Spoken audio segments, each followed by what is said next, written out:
ขณะนี้ท่านกำลังรับฟังสถานีวิทยุกลางครับ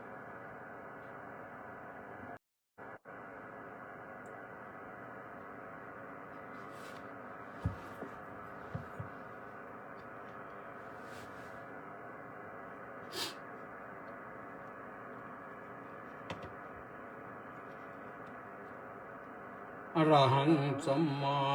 สัมพุทโธภะคะวาพุทธังภะคะวันตังอภิวาเทมิสวากขาโตภะคะวตาธัมโมธัมมังนัมมัสสามิสุปฏิปันโนภะคะวะโตสาวกสังโฆสังฆังนามามิก็ถวายความนอบน้อมแด่พระรัตนตรัยขอคารวะพระเถรานุเถระเจริญสุขสวัสดีมายังท่านสาธุชนผู้ฟังทุกท่านวันนี้รายการพุทธานุภาพมาเร็วหน่อยเร็วนิดหนึ่งเนื่องจากว่ามีเสียงเรียกมาว่าให้เปิดรายการได้แล้วก็เอาว่ากันไปที่จริงเตรียมพร้อมอยู่ก่อนแล้วแหละรับฟังข่าวปกติตั้งฟังข่าวต้นชั่วโมงแต่แล้วก็ออกรายการของเราประมาณ5 นาทีแต่วันนี้ก็3 นาทีก็ได้ออกก็ติดตามรับฟังกันก็แล้วกันนี่เฉลิมพงษ์กำแพงแก้วก็มาจากนครศรีธรรมราชกราบสาธุพระอาจารย์สาธุมณีแสงจันทร์ก็มาจากวัดป่าพุทธคยาอินเดียน้อมกราบนมัสการสาธุสาธุเจ้าค่ะเอาละนะก็ติดตามรับฟังกันได้รายการนี้ทางสถานีวิทยุกองพลที่1รักษาพระองค์คลื่น AM 1350 กิโลเฮิรตซ์วิทยุเสียงธรรมจากชาวพุทธวัดหทัยนเรศวิทยุพระพุทธศาสนาและสังคมวัดศรีทวีนครศรีธรรมราชวัดสามชุกจังหวัดสุพรรณบุรีแล้วก็วัดหนองตายจังหวัดเชียงใหม่พร้อมด้วย Facebook ไลฟ์ที่กิตติเมธีฟังกันได้ดูกันดีมีเรื่องข้อธรรมะให้ฟังกันวันนี้ก็ตั้งใจว่าจะปรารภเรื่องสุขสันต์วันเด็กกันหน่อยนะเพราะว่าพรุ่งนี้เป็นวันเด็กแต่ก่อนอื่นก็ต้องขออนุโมทนากับคุณโยมสายชนสายทองร่วมกองบุญหนุนกองธรรมมา40 บาทอนุโมทนาสาธุนะแล้วก็ตั้งใจว่าจะให้คำฝันวันเด็กสำหรับพระธรรมกิตติเมธีว่าคำฝันวันเด็ก2569นะบอกว่าวินัยดีรู้ดีมีความเจริญเอาอย่างนี้นะวินัยดีรู้ดีมีความเจริญแต่ว่าของท่านนายกรัฐมนตรีท่านก็อนุทินนะชาญวีรกูลท่านก็บอกว่ารักชาติไทยใส่ใจโลกก็ท่านก็เป็นคนของโลกก็เป็นห่วงเป็นใยในชาติไทยและเป็นห่วงโลกเราเป็นห่วงตัวเด็กว่าวินัยดี รู้ดีมีความเจริญเอากันสั้นๆเท่านี้ก็แล้วกันนะสำหรับพศนี้ก็เมื่อเช้าบิณฑบาตเสร็จแล้วปกติก็ไปพบปะนักเรียนโรงเรียนวัดราชาธิวาสรับบิณฑบาตแล้วก็สัมโมทนียกถารับบิณฑบาตเสร็จแล้วก็มีจตุปัจจัยใส่ลงในบาตรด้วยก็เลยมอบให้ท่านอาจารย์สมยศให้ไปร่วมสมทบทุนกองทุนไหนก็แล้วแต่ของโรงเรียนนะก็ไม่รู้ว่าเท่าไหร่อาจารย์ไปนับเอาเองมอบไปเรียบร้อยก็ให้โอวาทสัมโมทนียกถาไปหน่อยเนื่องจากว่าขึ้นปีใหม่ด้วยวันเด็กด้วยแล้วก็ต่อไปถึงวันครูข้างหน้าด้วยก็มีหลายสิ่งหลายอย่างก็ให้ข้อคิดคติธรรมสำหรับเด็กทำดีไว้ย่อมได้ดีแน่ก็ไปเรียบร้อยภาคบ่ายไม่ใช่ภาคบ่ายเสร็จจากโรงเรียนก็รับนิมนต์ไปที่กองบริหารจัดการน้ำของกรมชลประทานที่หน้าวัดชลประทานที่ทำงานก็อยู่ตรงนั้นปรากฏว่าไปเจอญาติสนิทมิตรสหายหลายคนนะมีบรรดามารดามน้ำฝนนิมนต์มาไปพร้อมด้วยพระอีก8 รูปเป็น9 รูปไปเจอท่านผู้อำนวยการเท่งทักทายกันไปทักทายกันมาก็ปรากฏว่าเป็นชาวหนองแตนหนองแตนก็รถวิ่งลงไปทางใต้แขนจากสนามบินวัดมะม่วงปลายแขนเพื่อมาแล้วมันจะย้ายอะไรเราก็ใช้มาตั้งนานแล้วเนี่ยนะเป็น10 ปีแล้วใช้มาตรงนี้นะก็อ้างไปว่าไปตามเรื่องตามราวนะเขาบอกมาก็รับฟังไว้นะเสร็จจากกรมชลประทานก็กลับวัดมาถึงเรียบร้อยมาเตรียมข้อมูลงานไว้สอน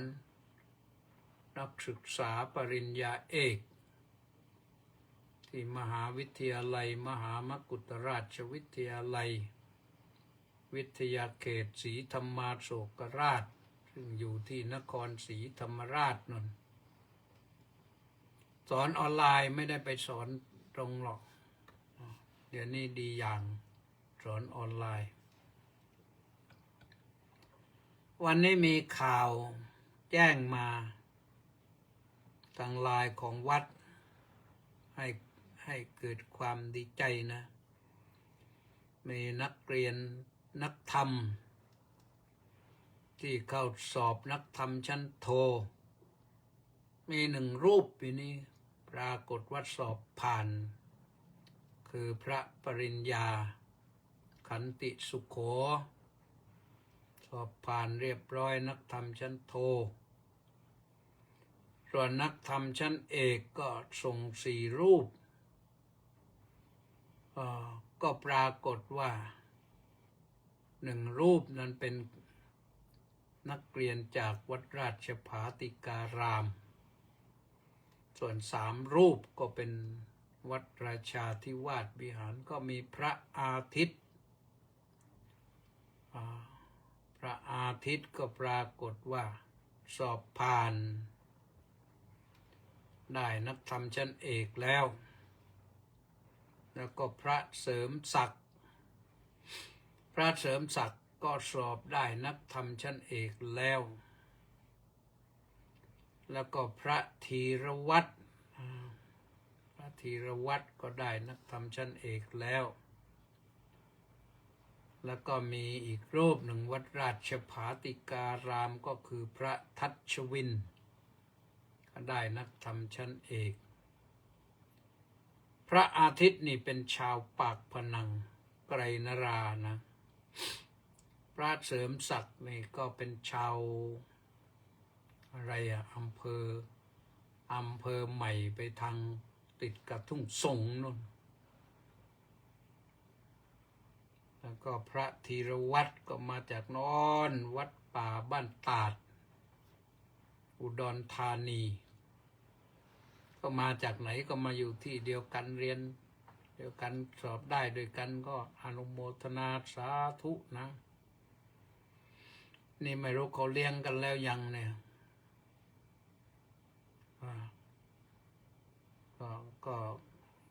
ก็ว่ากันไปนะวันนี้ว่าด้วยเรื่องเด็กนะอันนั้นข่าวข้อธรรมะนี่จะว่าด้วยเรื่องเด็กนะทีนี้เด็กนี่จะเล่าเรื่องราวในคัมภีร์ก่อนเรื่องในคัมภีร์ก็คือเด็กหญิงวิสาขาต่อมาก็เป็นมหาอุบาสิกาวิสาขามิคารมารดาเป็นลูกสาวของธนัญชัยเศรษฐีเป็นหลานสาวของเบญทกะเศรษฐีก็เป็นลูกเศรษฐีนะแล้วก็ได้ฟังธรรมนางวิสาขาเนี่ยเด็กหญิงวิสาขาเนี่ยได้ฟังธรรมตั้งแต่อายุ7 ขวบตั้งใจฟังดีมากเลยได้บรรลุธรรมเลยโดยปกติก็เด็กหญิงวิสาขาเป็นนางสาววิสาขาแล้วก็เป็นนางวิสาขาเนี่ยจะมีความงามอยู่5 อย่างนะงามอันดับแรกก็คือผมงามเป็นผมสวยนะประการที่2ก็คือฟันงามฟันเรียบเสมอไม่ต้องตกต้องแต่งไม่ต้องไปใส่ลวดนะเป็นความสวยโดยธรรมชาตินะประการที่3คือผิวงามผิวตั้งแต่ผิวหน้าผิวตาผิวตัวผิวมือผิวเท้านะราบเรียบสวยงามประการที่4ก็คือเนื้องามเนื้องามนี่ก็เขาดูที่เนื้อไรฟันนะเวลายิ้มจะเห็นยิ้มเห็นแก้มแย้มเห็นไรฟันนะก็ต้องเห็นนะเห็นไรฟันก็สวยงามเราดูนะนางงามจักรวาลเนี่ยเวลายิ้มก็ยิ้มสวยนะไม่ใช่ยิ้มเหมือนนางยักษ์นางมารยิ้มสวยนะมุมฝีปากดีเวลายิ้มเห็นแก้มนะให้ก็ยิ้มเปิดเผยฟันหมดเราเห็นไรฟันสังเกตนางงามจักรวาลทุกคนจะเป็นอย่างนั้นเขาให้เครดิตความสวยงามตรงนั้นและประการที่5ก็คือวัยงามวัยงาม งามตามวัยนางวิสาขานี่มหาอุบาสิกาวิสาขานี่งามตามวัยงามอย่างวัยเด็กงามอย่างวัยสาวงามอย่างวัยผู้ใหญ่งามอย่างวัยผู้เป็นแม่ผู้เป็นย่าเป็นยายสวยมีลูกสาวตั้งเยอะนะตั้ง10 กว่าคนนะลูกดกนะคนสมัยก่อนก็ไม่กลัวลูกดกเพราะเป็นเศรษฐีด้วยนั่งในท่ามกลางหมู่ลูกสาวหลานสาวเนี่ยคนไปเห็นก็ดูไม่ออกว่าใครคือนางวิสาขาเนี่ยสวยเหมือนกันเลือดเนื้อเชื้อไขเดียวกันก็สวยงามตอนบั้นปลายสร้างวัดบุพารามหรือวัดบุพารามพระพุทธเจ้าประทับอยู่6 ปีที่วัดนั้นไม่ไกลกับวัดเชตวันเท่าไหร่พระพุทธเจ้าประทับที่วัดเชตวัน19 ปีแล้วก็ประทับที่วัดบุพารามใน6 ปีสร้างปราสาทยิ่งใหญ่มากเลยสร้างปราสาทนี่สร้างวัดนี่ขายเครื่องประดับมหาลดาที่พ่อจัดการทำเครื่องประดับให้เป็นรางวัลในวันแต่งงานนุ่นปรากฏว่าเครื่องประดับนี้ใครเอาไปประดับไม่ได้หรอก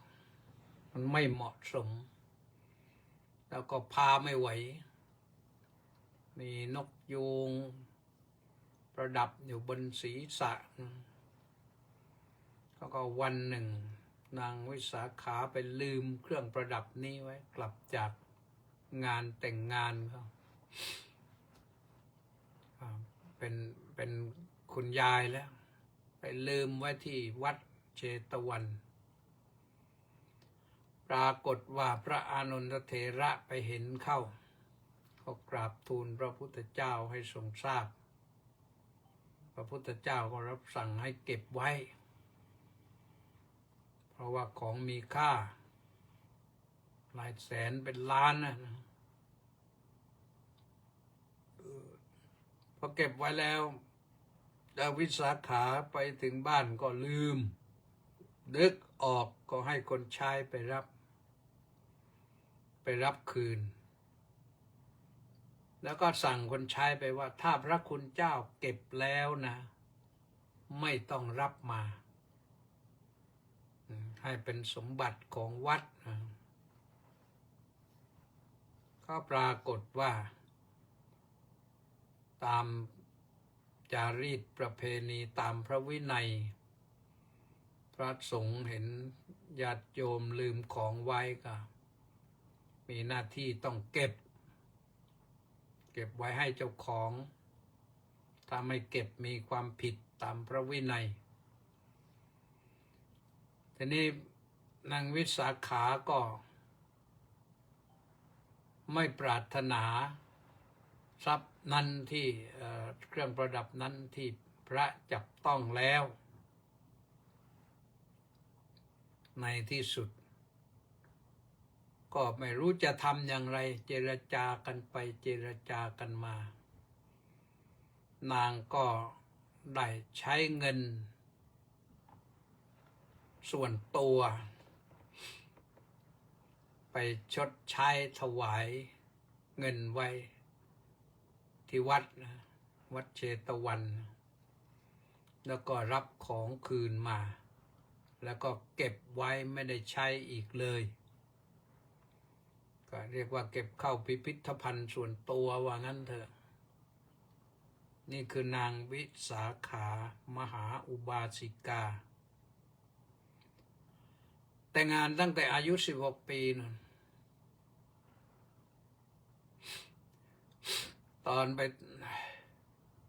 ต อนแต่งงานตอนแรกเนี่ยคนเขาก็ไปแอบก็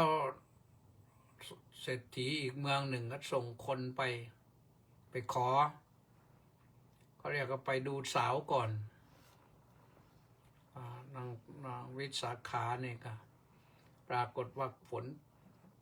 นตกไปอาบน้ำก็พวกสาวใช้ก็พอถึงแอ่งน้ำก็กระโดดบ้างเดินหลบไปโน่นบ้างไปนี่บ้างวิ่งบ้างนางวิสาขาไม่วิ่งแล้วก็เดินไปตามปกติทำให้คนเฒ่าแก่ที่ไปหานะไปดูนะก็สงสัยทำไมสาวนี้สวยก็สวยแล้วก็ไม่สงวนตัวเลย เดินตากฝนมาก็ซักถามก็ได้ความว่าเขาบอกว่าเขาเป็นลูกสาวของเศรษฐีถ้าหากว่าวิ่งนี่จะไม่สวยไม่งามแล้วจะเกิดล้มอะไรขึ้นมาเท้าแพลงมืออะไรต่างๆเสียทรงก็จะเสียหายถึงแม่ถึงพ่อเพราะฉะนั้นเขาจึงไม่วิ่งคนเหล่านั้นก็ประทับใจเป็นเบื้องแรกก็ไปคุยกันมาก็ตกลงว่าต้องเอาคนนี้แหละเสร็จแล้วก็ไปขอเรื่องของนางวิสาขานี่ยาวนะจบไว้เท่านี้ว่าวัยเด็กถึงวัยสาวเป็นผู้ที่สวยงาม5 ประการแล้วก็เป็นคนที่เรียบร้อยเรียกว่าถึงพ่อถึงแม่ถึงการอบรมสั่งสอนมีความเรียบร้อยสวยงามนั่นเด็กผู้หญิงนะเด็กผู้หญิงไทยเราเป็นอย่างนั้นบ้างหรือเปล่าไม่รู้นะที่พ่อแม่ได้อบรมสั่งสอนรับฟังนำไปปฏิบัติด้วยดีมีหรือเปล่าไม่รู้หรือว่าพ่อเตือนแม่เตือนก็ไว้ขึ้นมานะพูดคำเถียงคำอย่างนี้มีหรือเปล่าไม่รู้นะไม่เชื่อไม่ฟังเอาละก็คิดว่าให้เป็นเด็กดีกันแล้วกันนะให้มีวินัยดีแล้วก็มีความรู้ดีเราจะมีความเจริญแน่วิสาขาในที่สุดก็ได้แต่งงานกับเศรษฐีแล้วก็มีความเจริญไปอยู่บ้านสามีก็ดอนเหมือนกันแต่นางก็ได้ชัยชนะเพราะความเฉลียวฉลาดในเรื่องนั้นเล่าว่าตอนที่เขาส่งนางวิสาขาไปบ้านสามีเนี่ยฝูงวัวของท่านอัญชัยเศรษฐีเนี่ยก็ท่านเศรษฐีให้ไปกี่ตัวไม่รู้ปรากฏว่าวัวกระโดดหนีออกจากคอกตามไปเป็นฝูงเลยเศรษฐีก็ไม่ว่าอะไรนะก็ผ่านไปเรียบร้อยนั่นเด็กผู้หญิงนะก่อนที่จะมาเป็นคุณยายคุณย่าส่วนเด็กผู้ชายมีไหมในครั้งพุทธกาลมีเหมือนกันก็ยกตัวอย่างเด็กชายบัณฑิตสักคนหนึ่งนะอายุ7 ขวบเหมือนกันได้ฟังธรรมของพระสารีบุตรเถระโอ้ยฟังแล้วก็ปลื้มขอบวชขอแม่บวชแม่ก็รักลูกอยากจะบวชก็ให้บวช ก็เหมือนกับที่เรานำคตินี้มาบวชสามเณรภาคฤดูร้อนอะไรต่างๆเนี่ยสามเณรบัณฑิตบวชได้8 วันก็ได้บรรลุพระอรหัตผลเลยที่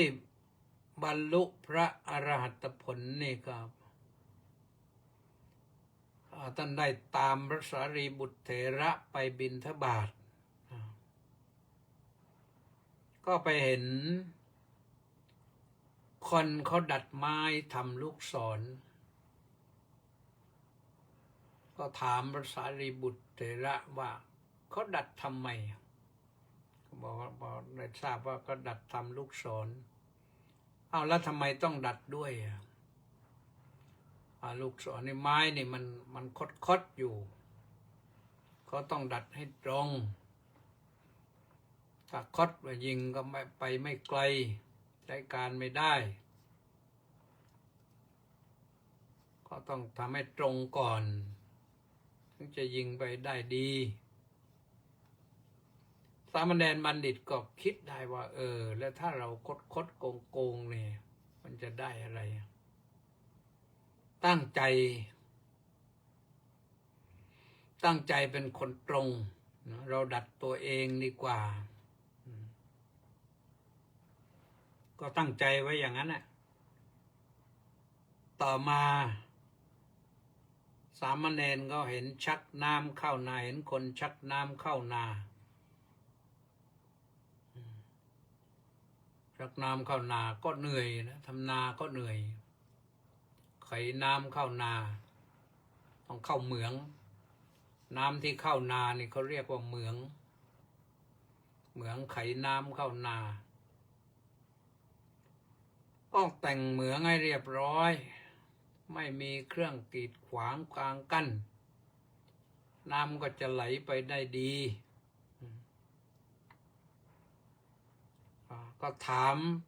พระอาจารย์อีกทำไมก็ต้องชักน้ำเข้านาล่ะก็ต้องก็บอกสนทนาไปเรื่อยบอกถึงประโยชน์ของมันว่าน้ำเข้านาแล้วก็ไปใส่ในนาแล้วก็ให้ต้นข้าวมันได้ดื่มน้ำต้นข้าวได้น้ำแล้วก็จะเติบโตแล้วก็ผลิตดอกออกรวงแล้วก็ข้าวก็ไปถึงรวงก็เมล็ดข้าวก็สุกก็ได้เก็บเกี่ยวแล้วก็ได้มาบริโภคเขาว่าอย่างเนี้ยนะ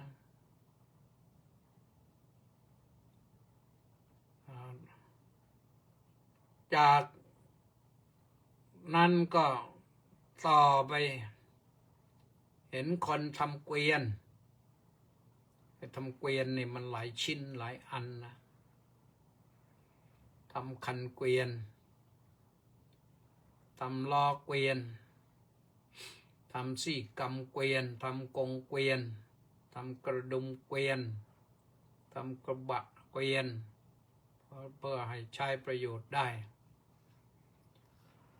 ยอมรู้จักซี่กำหรือเปล่าซี่กำเหมือนซี่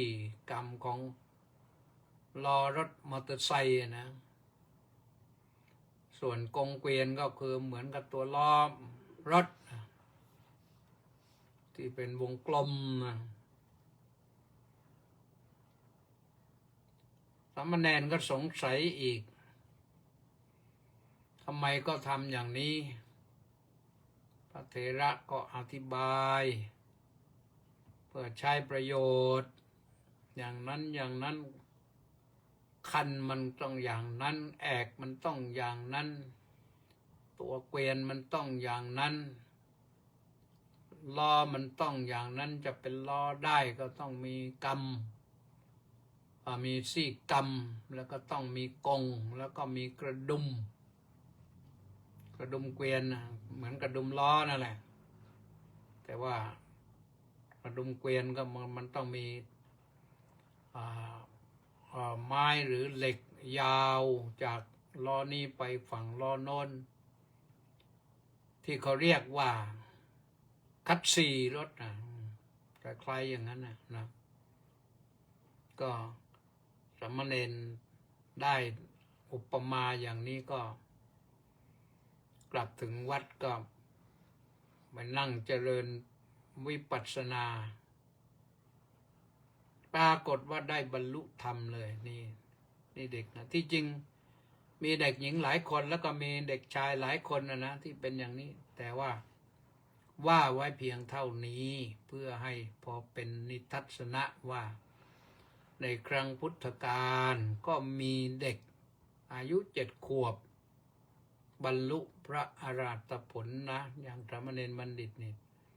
ส่วนวิสาขานั้นบรรลุโสดาบันเข้าถึงกระแสพระนิพพานปิดประตูอบายได้แล้วก็เป็นมหาอุบาสิกาที่คนเคารพนับถือมากนะแล้วเคารพในพระพุทธเจ้าพระธรรมพระสงฆ์มากนะนางวิสาขาก็เป็นผู้ที่ขอประทานพรจากพระพุทธเจ้าให้พระได้ใช้ผ้าอาบน้ำฝนผ้าวัดสิกษาดกนะที่เราถวายกันทุกปีเวลาเข้าพรรษานะก็ใช้ตรงนั้นนะอันนี้ก็เป็นเด็กในอดีตทีนี้เด็กในปัจจุบันว่าถึงเรื่องปัจจุบันเนี่ยเด็กเนี่ยเด็กทำอะไรบ้างไงเด็กน้อยเด็กน้อยความรู้เรายังด้อยเร่งศึกษาเมื่อเติบใหญ่เราจะได้มีวิชาเป็นเครื่องหาเลี้ยงชีพสำหรับตนอันความรู้กระจ่างแต่อย่างเดียวแต่ให้เชี่ยวชาญเถิดจะเกิดผลอาจจะชักเชิดชูฟูสกลถึงคนจนพงไพรอาจได้ดีนะก็ว่าอย่างนั้นนะพอดีเห็นคำรณแย้มเยือนเข้ามาบอกว่าน้อมกราบพระเดชพระคุณท่านเจ้าคุณอาจารย์ด้วยความเคารพอย่างสูงขอรับจากเกาะคูราเซาโคลัมเบียครับผมไปถึงโคลัมเบียแล้วระวังให้ดีนะโคลัมเบียนี่ก็ท่านPresident ทรัมป์จ้องตาเป็นมันอยู่เหมือนกันนะเดี๋ยวจะเกิดอะไรขึ้นมาฟังข่าวจากต่างประเทศแล้วว่าผู้นำโคลัมเบียบอกว่าไม่ยอมมันจะเกิดอะไรขึ้นก็ไม่รู้นะที่เขายกโทษให้เนี่ยลุงทรัมป์ยกโทษให้นี่ก็ว่าเพราะโคลัมเบียก็เป็นแหล่งผลิตยาเสพติดเหมือนกันประเภทโคเคนนะเขาว่างั้นนี่เขาว่าแต่บ้านเราไม่ต้องนะแม้ยาบ้าจะมากก็ไม่ต้องนะไม่ต้องมาจับท่านนายกอนุทินชาญวีรกูลนะเราแก้กันได้อันนี้ก็ว่ากันไปนะเด็กทำอะไรบ้างวันเด็กนะว่ากันวันเด็กนี่โชคดีนะเด็กสมัยนี้นะมีความสนุกมีหน่วยงานภาครัฐทั้งหลายบางทีก็บริษัทก็ช่วยจัดกิจกรรมให้เด็กได้สนุกสนานได้ศึกษาหาความรู้กองทัพอากาศก็ให้เด็กได้ไปดูเครื่องบินไม่รู้ให้ไปดูเครื่องบิน F-16 หรือเปล่านะเด็กลองขึ้นไปขับดูบ้างก็ได้เด็กชอบผ่านชิวก็ชอบแหละแต่ว่าไม่รู้ไปลงไหนนะก็อาตมาภาพเองเกิดทันที่จริงนะ เกิดทันอะไรปศ2498มึงเกิดวันเด็กแห่งสหประชาชาติขึ้นมาตอนนั้นก็เกิดมาได้ขวบหนึ่งแต่ว่าประเทศไทยเรานี่จัดวันเด็กครั้งแรกเมื่อถ้าจะไม่ผิดนะพศ2508แต่พศ2508นี่เราจบป .4 พอดีก็เลยไม่ได้สนุกวันเด็กกันสอบจบป .4 ไปแล้วก็เรียนมาก็ได้แค่ป .4 ความรู้มีเพียงแค่ชั้นป .4 จากเมืองนครศรีมาอยู่กรุงเทพศรีวิไลนะก็หลังจากจบป .4 แล้วก็อ่านหนังสือพิมพ์ที่เขาห่อกะปิมาให้ก็มาขายนะห่อของห่ออะไรมาถึงบ้านก็จะมาเก็บนะเก็บหนังสือพิมพ์ที่เขาห่อของมาติดฝาผนังบ้านนะไว้อ่านที่ติดแล้วต้องเอาหน้าที่มีตัวหนังสือไว้อ่านนี่เป็นอุปนิสัยสันดานที่ติดมาตั้งแต่เด็กนะก็ทำให้ไม่ลืมหนังสือทิ้งไปหลายปีตั้งแต่จบป .4 แล้วนี่แหละมา20 ปีบริบูรณ์ได้มาบวชได้มาทบทวนหนังสือบวชแล้วก็เรียนหนังสือเรียนตั้งแต่2518มาถึง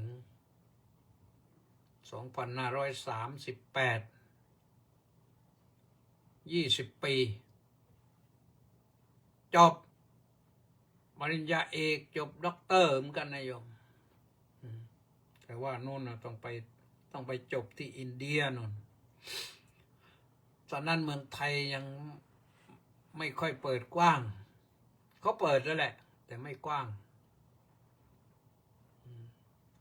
อะไรไปอินเดียรู้สึกสะดวกกว่าไปมหาวิทยาลัยที่เขามีชื่อเสียงแหละแต่ว่าเขาใช้งบประมาณน้อยราคาถูกเรียนคุณภาพราคาถูกอินเดียเขาลงทุนจริงๆกับการศึกษาแต่เสียดายนิดหนึ่งก็ลงแต่ภาครัฐไม่เก็บจากนักศึกษาเท่าไหร่เคยพูดกับซูเปอร์ไวเซอร์คืออาจารย์ที่ปรึกษานะปริญญาเอกบอกว่านี่ฉันไม่เห็นด้วยนะเนี่ยที่อินเดียจัดการศึกษาอย่างนี้เพราะในสมัยนั้นเนี่ยที่ไปเรียนอยู่อินเดีย1,000 กว่าล้านแล้วคิดง่ายๆคน600 ล้านมีความรู้ถึงอ่านออกเขียนได้เป็นต้นไปแต่อีก400 ล้านคนเนี่ย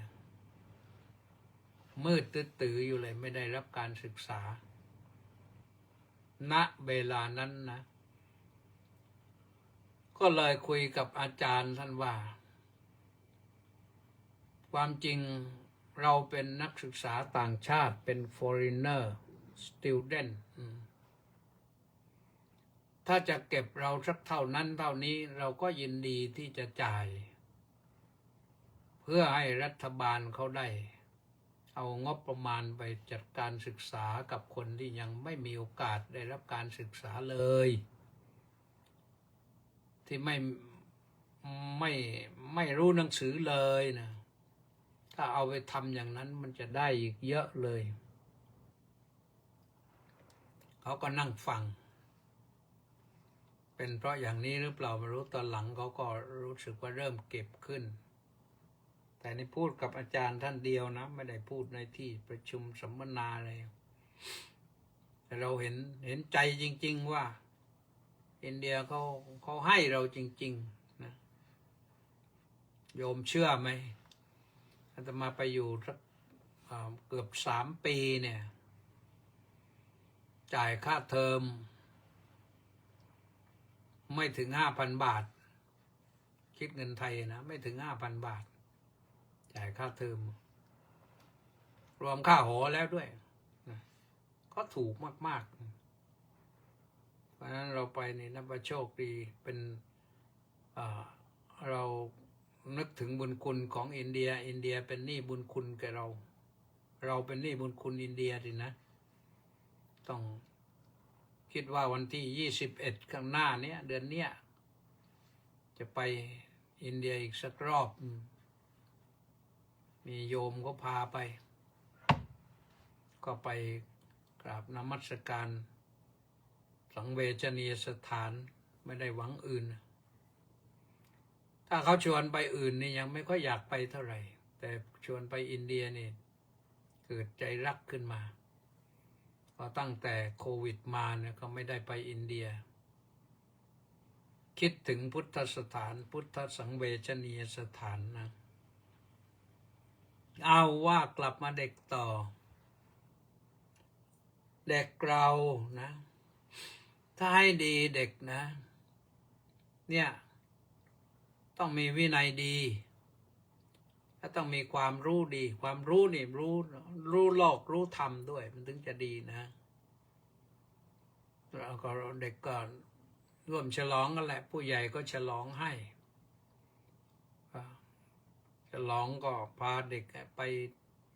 สนุกสนานกันไปศึกษาหาความรู้กันแต่คงไม่ต้องพาขึ้นรถใหญ่ไปไกลๆอีกนะเหมือนที่เคยมีที่รถมาพลิกแล้วเด็กต้องเสียชีวิตไปมาจากไหนจากกำแพงเพชรหรือที่ไหนวันก่อนนี่เด็กเสียชีวิตไปตั้งหลายรายครูก็เสียชีวิตด้วยอย่าพาไปไกลๆพาดูใกล้ๆนะแล้วก็จะพาไปขึ้นรถไปก็ดูโชเฟอร์ให้หน่อยอย่าไปปึ้งปังไปให้เรียบร้อยไม่ต้องรีบต้องเร่งให้เด็กปลอดภัยไว้ก่อนนะถึงจะดีส่วนเด็กนั้นเขาก็รักตัวกลัวตายกันอยู่แล้วแหละไปเจอเหตุการณ์อย่างนั้นก็ไม่รู้จะทำอย่างไรนะก็ต้องโทษโชเฟอร์อย่างเดียวถ้าโชเฟอร์ไม่ขับเร็วไป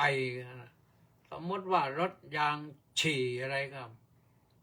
รู้ได้ทันทีก็ไม่ต้องวิ่งไปจอดก็ได้นะนั่นก็เพราะฉะนั้นก็เด็กนี่โชคดีเราก็ไม่ได้โชคร้ายหรอกนะที่ไม่มีวันเด็กสมัยเด็กเนี่ยไม่ได้โชคร้ายอะไรหรอกแต่ว่าเราโชคเรามาอย่างนี้เราก็ดีอย่างนี้โชคเด็กสมัยนี้ก็ดีไปอย่างหนึ่งมันดีกันคนละอย่างเราไม่ไปเที่ยวสนุกสนานวันเด็กที่ไหนเราก็ปลอดภัยมาได้ถึงปัจจุบันก็ถือว่าโชคดีเหมือนกันนะทีนี้มีวันเด็กแล้วก็มีวันผู้สูงอายุนะเดี๋ยวนี้ผู้สูงอายุทำอะไรผู้สูงอายุก็ทำกิจกรรมเดี๋ยวนี้ก็มีกิจกรรมสนุกสนานกันเหมือนกันนอนแหละไปถึงวันสงกรานต์นั่นจะมีวันผู้สูงอายุก็มีหน้าที่รับลูกรับหลานนั่งเฝ้าจ้องประตูลูกหลานมันจะมาหาเราบ้างไหมจะมารดน้ำส่งน้ำขอพรบ้างไหมหรือจะมา มือเปล่าหรือจะหิ้วอะไรมาเผื่อมาฝากคุณแม่คุณย่าคุณยายบ้างก็ว่ากันอย่างนั้นนะแต่ถ้าผู้สูงอายุที่ยังไม่ถึงขนาดนั้นก็อาจจะมีกิจกรรมอะไรตามวัดตามวาตามสถานที่ต่างๆที่เดี๋ยวนี้อบจ.ก็จัดให้นะอบจ.อบต.ก็จัดให้อาตมาภาพเองเนี่ยเคยคุยกับอบต.เพื่อนกันสมัยก็เป็นอบต.อยู่ว่าให้ไปจัดรวมกันที่เดียวกันใน2 หมู่บ้านเราจะลงทุนให้ทุกอย่างเขาทำไม่ได้เพราะเนื่องจากว่าของเขาเนี่ยงบประมาณมันคนละก้อนกันหมู่หนึ่งก็ก้อนหนึ่งหมู่หนึ่งก็ก้อนหนึ่งมารวมกันไม่ได้ที่จริงวัดก็ใช้สำหรับ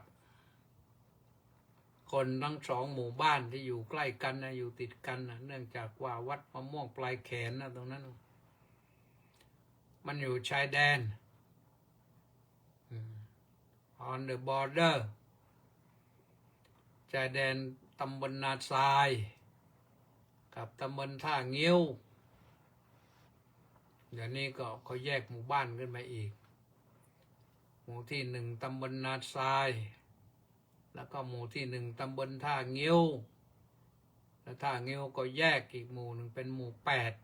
8แต่ก็ต่อกันนั่นแหละคนละฝั่งถนนกันจัดไม่ได้เราก็ทำไม่ได้เพราะว่าปู่ย่าตายายก็อยู่ทั้ง2 หมู่บ้าน3 หมู่บ้านก็เลยไม่ต้องจัดดีกว่าจัดเดี๋ยวก็จะน้อยอกน้อยใจกันอีกก็เลยผ่านไปจนกระทั่งถึงวันนี้ไม่ได้ไปจัดให้เตรียมพร้อมแล้วพี่นั้นว่าจะซื้อผ้าซื้ออะไรไปให้คนผู้เฒ่าผู้แก่ให้ชื่นใจหน่อยหาผ้าไหมไปสวมไปใส่ก็ปรากฏว่าไม่ได้จัดก็หายไปผู้สูงอายุผู้สูงวัยก็นอกจากนั้นก็ไปทำบุญกันนะได้โอกาสก็ไปทำบุญกันสั่งสมบุญเป็นชื่อของความสุข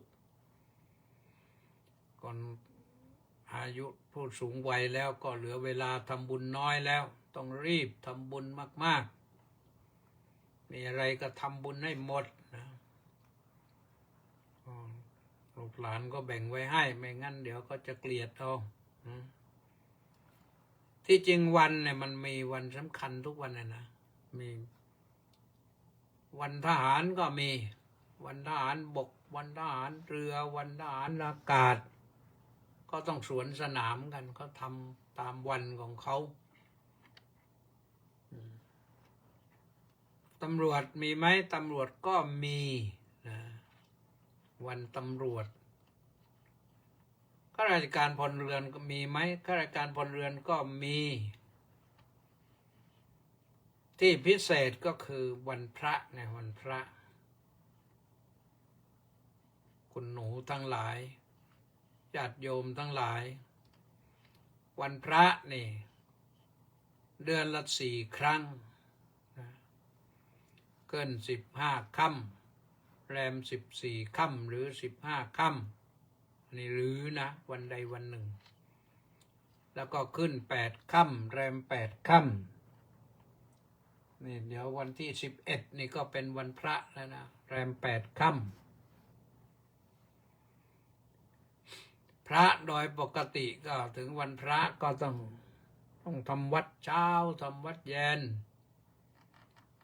แล้วก็ฟังพระธรรมเทศนา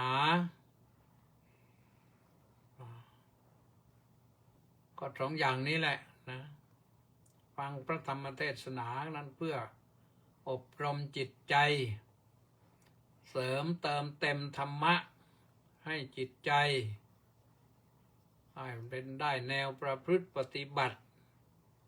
สิ่งที่พระสัมมาสัมพุทธเจ้าสั่งสอนไว้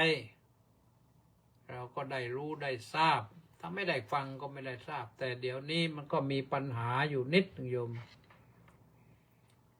ญาติโยมทั้งหลายเนี่ยก็ชอบที่จะทำบุญที่บ้านวันพระนะ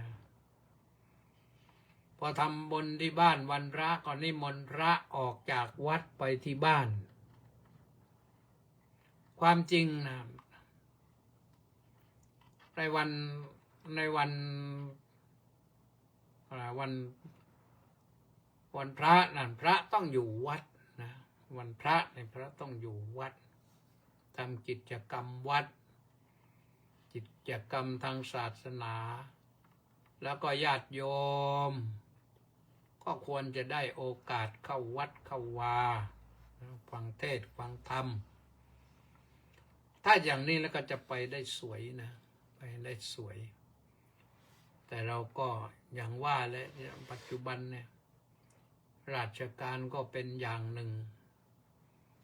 พระก็ศาสนาก็เป็นอย่างหนึ่งไม่ลงรอยกันเราก็ทำอะไรไม่ได้สู้อิสลามก็ไม่ได้อิสลามเขาหยุดวันศุกร์เขาขอหยุดวันศุกร์หยุดให้เขานะทางภาคใต้เนี่ยเขาใช้วันหยุดเป็นวันศุกร์นะเพราะวันเป็นวันศาสนาเขาแต่ศาสนาพุทธเราเนี่ยคน90%นี่เอาไม่ได้เขาไม่สามารถจะหยุดให้ได้ความจริงถ้าต่อรองกันว่าวันพระขึ้น15 ค่ำแรม15 ค่ำให้เป็นวันหยุดก็ยังดีนะแต่ว่าพอหยุดแล้วถึงตอนนี้นะยอมก็ไม่เข้าวัดอีกกลายเป็นวัดร้างทีนี้นะเอาละญาติโยมทั้งหลายวันนี้ก็ว่ามาหมดเวลาแล้วนะก็ขอฝากไว้เป็นข้อคิดนะคำขวัญวันเด็กของพระธรรมกิตติเมธีรู้วินัยดีมีวินัยดีรู้ดีมีความเจริญส่วนของท่านนายกอนุทินท่านก็บอกว่ารักชาติไทยใส่ใจโลกหมายความว่าให้ช่วยกันดูแลโลกบ้างนะอย่าให้โลกมันพังพินาศเสียก่อนนะวันนี้ขอเท่านี้นะแชร์ไปบ้างนะยอมฟังแล้วแชร์ไปบ้างแชร์เยอะๆก็ได้10 คน20 คนเพื่อนพ้องน้องพี่ก็ให้เขาได้ฟังกันฟังตอนท้ายก็ได้นะจบรายการแล้วก็ยังแชร์ได้นะเอาละอ่านรายชื่อหน่อยสมศรีลักษณะวิราชน้อมกราบนมัสการสาธุสาธุสาธุเจ้าข้าหนูปานลักษณะวิราชน้อมกราบนมัสการสาธุสาธุสาธุเจ้าข้าบุญเชื้อจันช่วยน้อมกราบนมัสการข้าพระอาจารย์สาธุต้าสิทธิมงคลนมัสการสาธุครับสาธุเป็นยาพักบุญศรีสรโชติกราบนมัสการด้านพระอาจารย์ด้วยน้อมกราบสาธุเจ้าข้าสาธุมัคโคนาโมเมก็บอกว่า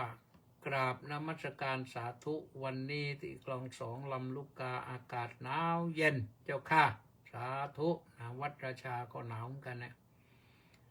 เจโสบอกว่ากราบนมัสการเจ้าข้าสาธุสริตพงษ์แทสะบำรุง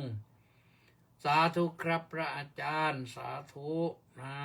แปะนันทิการบอกว่าน้อมกราบนมัสการสาธุสาธุสาธุเจ้าข้าสาธุกำรอนรายงานไปโคลัมเบียก็ว่าไปแล้วนะสาธุเวรวิทย์ระฆังทองกราบนมัสการพระคุณเจ้าสาธุสาธุสาธุสาธุจัดชัยสารนมัสการครับท่านเจ้าคุณอาจารย์นี่สารถีของท่านเจ้าคุณพุทธิสารเมธีวัดศรีทวีนะนี่พลลักษณะวิราชน้อมกราบนมัสการพระคุณท่านครับสาธุสาธุนี่ก็สารถี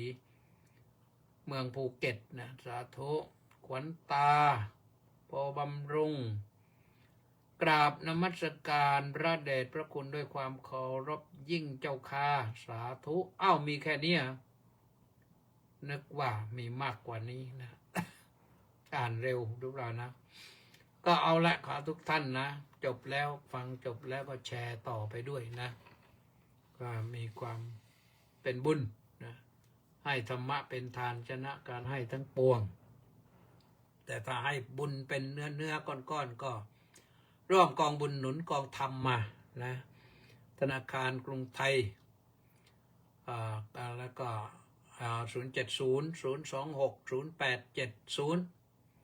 070-026-0870นะแล้วก็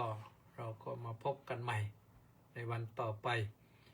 วันนี้ขอความสุขความสวัสดีความเจริญในธรรมของพระสัมมาสัมพุทธเจ้าโปรดจงบังเกิดมีแก่ทุกท่าน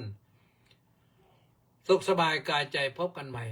ในโอกาสต่อไปวันพรุ่งนี้สวัสดี